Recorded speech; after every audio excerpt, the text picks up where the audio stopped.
Hello everybody, I'm here in Ireland still, and there are some beautiful lambs. I'm very grateful to be in a gorgeous place full of daffodils, and it's very beautiful. Song of birds. Yeah, anyway, I sometimes have those moments when I'm just put into bed because a message wants to come in, and I just had that right now, and I decided to speak about it straight away so that I don't forget. And it feels quite important because this could really be a very crucial message for the shift being able to happen that wants to happen in the human consciousness right now. The inspiration was having listened to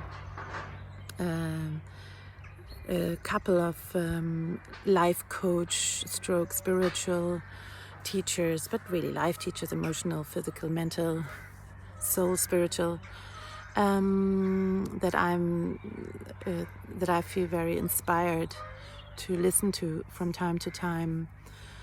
And and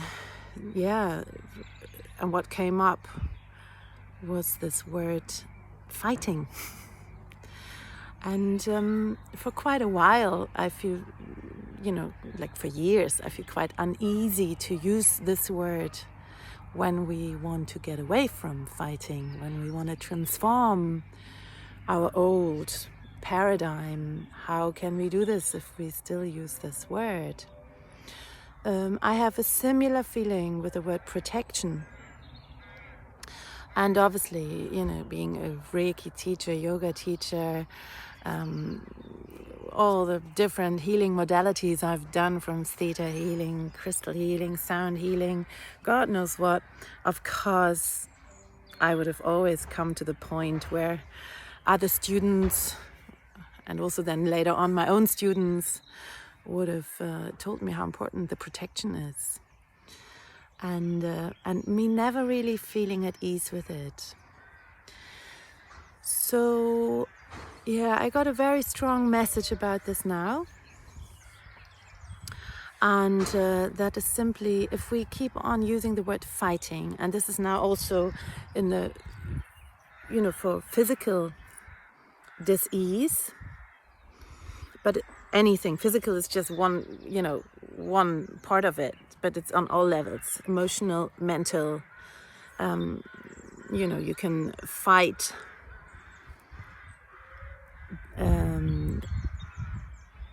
on all levels. So now, but let's take the physical. Let's take whatever diseases like viruses or cancer or whatever. And there's so often the language being used to fight the virus, that our bodies need to be strong to fight the virus, and or to fight the cancer. And for me, it's always created this feeling of doesn't make any sense. Always. And it became quite clear today. I very strongly feel this is a complete conditioning. And I'm presuming that who's listening to me up to now will know a little bit about how our thoughts, beliefs, and feelings are creating our world. How we create our own sickness by thinking certain thoughts, by thoughts that stress us, that make our immune system weak, and holding on to emotions that are not serving us, like anger, resentment, fear, guilt, shame. That weakens our body. And we are creating and then an environment where viruses and all kind of diseases can thrive, because our body is not strong. So for me, viruses, diseases, cancer, all those things, they are very intimately connected to emotions that are not serving and thoughts and beliefs that are not serving. And,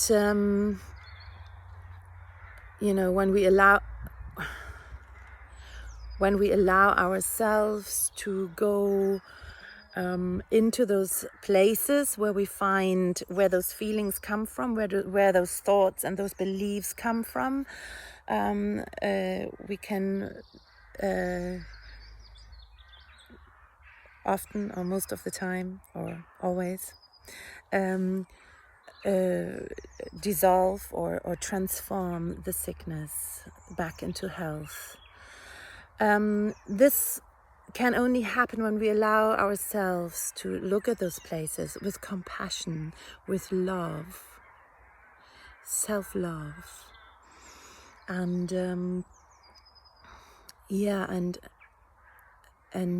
without judgment, and to really allow ourselves to go into those deep places that can show us where does it come from in the first place.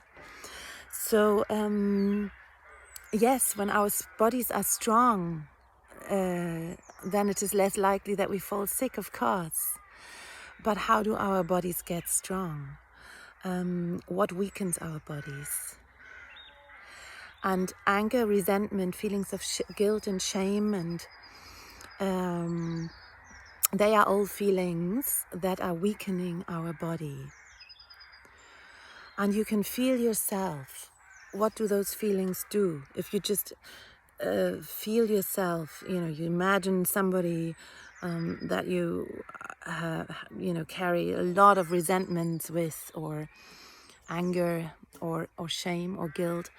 You can feel in your body straight away what does it cause in your body when you think about this. And the same with your beliefs. You can check in with your body. Does it strengthen your body or does it weaken your body? So the people who know kinesiology, they obviously also know, Lena, what weakens you. Even if it's a substance, then you hold it, you come in contact with that already weakens your body. So it is really important, I feel, to this embracing instead of fighting. You're not fighting fear. You're not. If we start fighting fear, then we are in more stress. We are in more fight and flight mood. Then our body contracts. Everything goes tense. We become weaker. We are leaking an energy. When we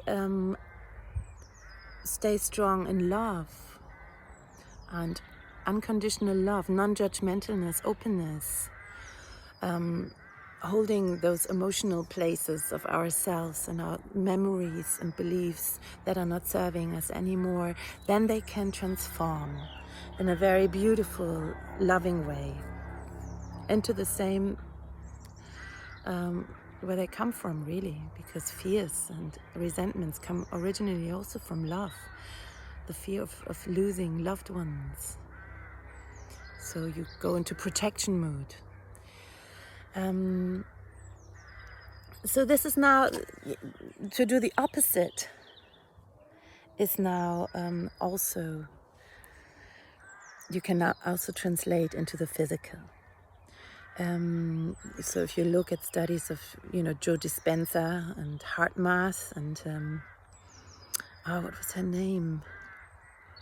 Candice, God, what was her name? Maybe somebody can write it down here after. Molecules of Emotion is the book. What is she called? Candice. Anyway, somebody might remember later and write it down here. That's how, when I read that book, it was like, oh my God, there's somebody scientifically proving what I feel for so long. That was 10 years ago, and it was such a relief for me.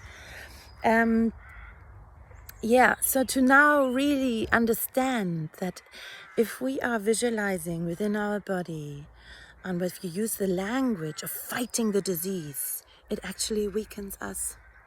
So to really imagine our, our antibodies, what we used to call fighting cells, to be the cells that are actually embracing the virus or the bacteria that are not serving us, or the cancerous cells or whatever, embracing them with all their love, knowing that they are holding memories, ancient memories and fears and guilt and shame and all those emotions inside, to really embrace them with all your love. And to use those pictures, leaning on Joe Dispenza's studies and so on, to use those pictures to instead of fighting, and therefore also our language and thoughts, instead of fighting, the opposite. And become aware of this in your daily language and in your daily behavior, especially at these times now, to fight other people's opinions, have to be in the right,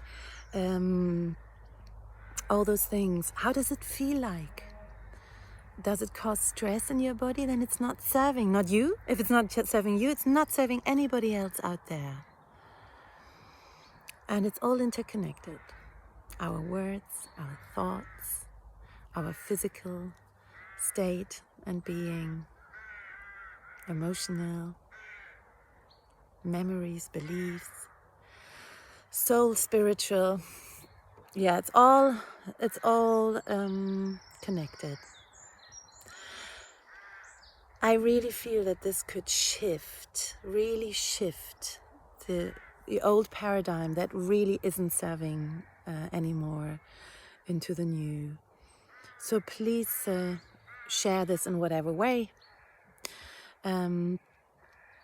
with your loved ones, and just become aware of it. It's like, feel your own truth. Really connect to your own intuition, to your own knowing, and to your own truth, and you will feel it, the difference. You will feel it in your body. What feels expansion, love, softness, openness. What feels contraction, tension. And pain and all those. So sending you much love, and be embraced.